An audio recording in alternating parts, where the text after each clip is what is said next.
Horror कहानियाँ थी। शब्द। तुझे भरोसा नहीं ना, तो फिर जा अपने कमरे में जाकर देख। तेरे पलंग के नीचे तुझे तेरी माँ की हड्डियाँ मिलेंगी। प्रभात दौड़कर अपने कमरे में जाता है और अपने पलंग के नीचे देखता है। वहां पर सचमुच एक कंकाल पड़ा हुआ था और उसके शरीर पर जो कपड़े थे वो प्रभात की माँ के थे। क्या बात है, आज तो आप सुबह से ही बहुत बिजी हैं। ऐसा क्या लिख रहे हैं? बस एक फैमिली की कहानी लिख रहा था। जैसे हमारी फैमिली है ना, तुम, माँ और मैं, लेकिन थोड़े अलग तरीके से, क्योंकि ये कहानी हॉरर है और इसमें जो आदमी है ना, मैंने उसकी बीवी को मार दिया है। मतलब कहानी में ऐसा लिखा है। और जानती हो, उसके बाद जो बीवी है ना, वो एक बुरी आत्मा बन जाती है। क्या बेटा, इस तरह की डरावनी कहानियां क्यों लिखता है तू? जानता है ना, हम जो सोचते हैं, जो लिखते हैं, हमारा दिमाग पूरा दिन वैसा ही होता रहता है। माँ, परेशान होने वाली क्या बात है? राइटर हूँ मैं, मेरा तो काम है कहानियां लिखना। और वैसे भी ये सिर्फ एक कहानी है माँ, कोई सच नहीं है। उसके बाद कुछ दिन बीत जाते हैं। एक रात प्रभात को अपने ऑफिस से लौटने में देरी हो जाती है। रात के लगभग 12 बजे हुए थे। प्रभात जैसे ही अपने घर पहुंचता है, उसने देखा कि उसकी पत्नी दुर्गा डाइनिंग टेबल पर उसका इंतजार कर रही है। आ गए आप? कब से आपका इंतजार कर रही थी। देखिए ना, खाना भी ठंडा हो गया है। अरे दुर्गा, आज तुमने अपने इतने लंबे लंबे बालों को खोलकर क्यों रखा है? तुम तो हमेशा अपने बाल बांध कर रखती हो। वो क्या है ना प्रभात, जब इंसान अपनी जिंदगी से मुक्त हो जाता है ना, तो उसे दूसरे सारे बंधन खोल देने चाहिए।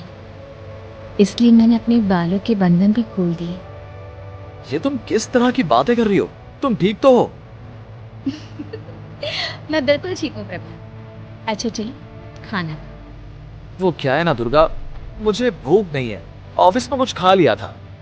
कोई बात नहीं, मैं तुम्हारे लिए एप्पल काट देती हूँ, एप्पल खा लो। नहीं दुर्गा, मुझे नहीं खाना है, मेरा मन नहीं है यार। तभी अचानक से दुर्गा अपने हाथ में एक बड़ा सा चाकू लेकर प्रभात पर हमला कर देती है। प्रभात अपने आप को बचाने की कोशिश करता है। आज मैं तुझे नहीं छोड़ूंगी, तुझे अपने साथ लेकर जाऊंगी अपनी दुनिया में। ये क्या बोल रही हो तुम? तुम्हारा दिमाग खराब हो गया है। आखिर तुम हो कौन? दुर्गा अपनी गर्दन टेढ़ी करते हुए बोलती है। मैं दुर्गा हूँ, तुम्हारी पत्नी। ध्यान से देखो मेरी आंखों में। प्रभात बुरी तरह से डर जाता है और घबराहट में वो चाकू अपनी पत्नी के पेट में मार देता है। उसकी पत्नी की वहीं के वहीं मौत हो जाती है और उसकी चीख की आवाज सुनकर उर्मिला दौड़ते हुए बाहर आती है। ये तुमने क्या किया प्रभा? तुमने अपनी पत्नी का खून कर दिया। लेकिन तू तो उसे बहुत प्यार करता था बेटा। तूने तूने बहू को क्यों मार डाला? माँ, ये आपकी बहू नहीं थी, इसके अंदर कोई बुरी आत्मा घुसाई थी। मैं नहीं जानता ये सब कैसे हो गया, लेकिन वो मुझ पर हमला कर रही थी, मुझे मारने की कोशिश कर रही थी। माँ, मैंने कुछ नहीं किया। ये तूने क्या कर दिया बेटा? दुर्गा ने मुझे कहा था कि वो तेरी कहानी को उस कैरेक्टर की तरह एक्टिंग करके तुझे डराने की कोशिश करेगी। अरे वो तो तेरे साथ मजाक कर रही थी। हे भगवान, ये क्या हो गया? इसका मतलब दुर्गा। लेकिन माँ, मैंने जो कहानी लिखी थी उसमें भी ऐसा ही हुआ था। उस औरत ने अपने पति के साथ मजाक किया और गलती से उसके पति ने उसके पेट में चाकू मार दिया। मेरी कहानी सच कैसे हो सकती है? माँ, मुझे बहुत डर लग रहा है। अब ये सोच, दुर्गा की लाश का क्या करें हम? अगर गलती से भी ये बात बाहर फैल गई ना, तो मुझे पूरी जिंदगी जेल की सलाखों के पीछे रहना पड़ेगा।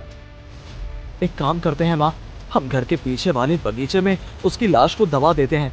अगर कोई पूछेगा तो कह देंगे कि उर्मिला अपने मायके गई और फिर एक दिन हम भी अचानक यहाँ से कहीं दूर चले जाएंगे। कोई नहीं आएगा हमें पूछने, कोई नहीं आएगा माँ, बाद में जो होगा हम देख लेंगे।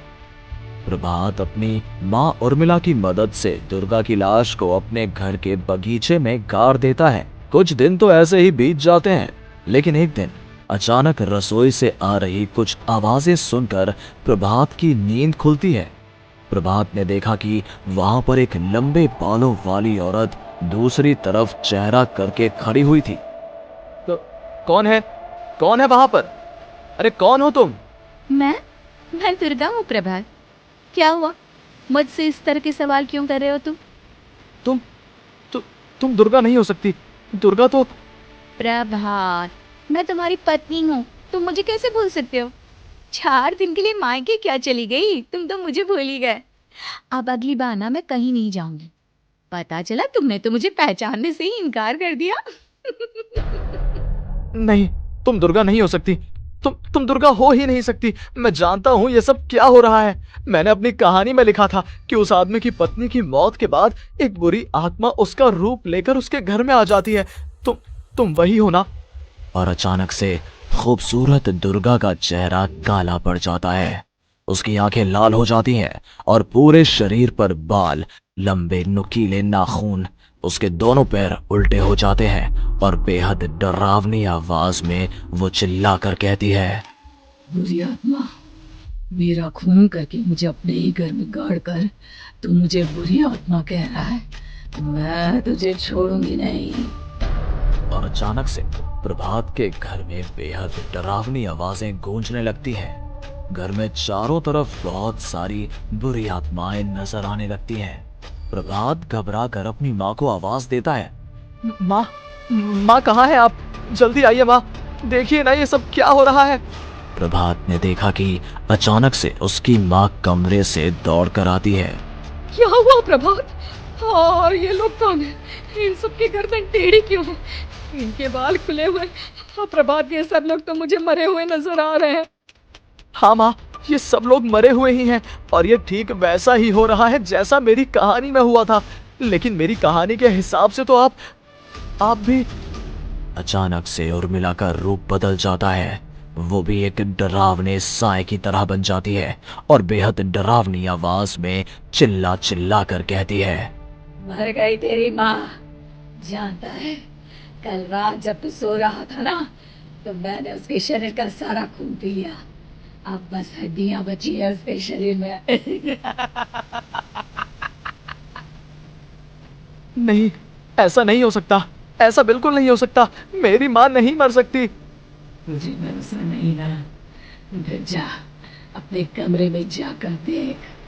तेरे पलंग के नीचे तुझे तेरी माँ की हड्डियां मिलेंगी। प्रभात दौड़कर अपने कमरे में जाता है और अपने पलंग के नीचे देखता है। वहां पर सचमुच एक कंकाल पड़ा हुआ था और उसके शरीर पर जो कपड़े थे वो प्रभात की माँ के थे। माँ, अब मुझे कुछ करना पड़ेगा। लेकिन मेरी कहानी में लिखा था कि माँ की मौत मेरे हाथों से होगी, पर माँ तो पहले ही मर चुकी है और वो बुरी आत्मा मुझे भी मार देगी। नहीं नहीं, इससे पहले कि वो मुझे कुछ करे, मुझे उसका काम खत्म करना होगा। प्रभात अपने हाथ में बड़ा सा चाकू लेकर उस बुरी आत्मा पर हमला कर देता है जिसने प्रभात की माँ का रूप लिया हुआ था, और अगले ही पल वो नीचे गिर जाती है और उसके शरीर से खून बहने लगता है। ऐसा नहीं हो सकता, एक बुरी आत्मा के शरीर में तो खून होता ही नहीं है। तो क्या सच में मैंने अपनी माँ को मार दिया? लेकिन अभी कुछ देर पहले तो फिर वो कंकाल किसका है? और ये कौन है? मैं पागल हो जाऊंगा। और अपनी माँ की लाश, इसका मैं क्या करूं? लोग पूछेंगे तो मैं क्या जवाब दूंगा? तभी वहां पर दुर्गा का रूप लेकर जो आत्मा थी उसने प्रभात से कहा, यार, दे अपनी माँ को ले जाकर उसी जगह जहाँ उन्होंने मेरा खून करके मुझे गाड़ दिया था। जा, चला जा। घबराया हुआ प्रभात पागलों की तरह अपनी माँ की लाश को लेकर बगीचे में गाड़ देता है। प्रभात की हालत पागलों जैसी हो जाती है।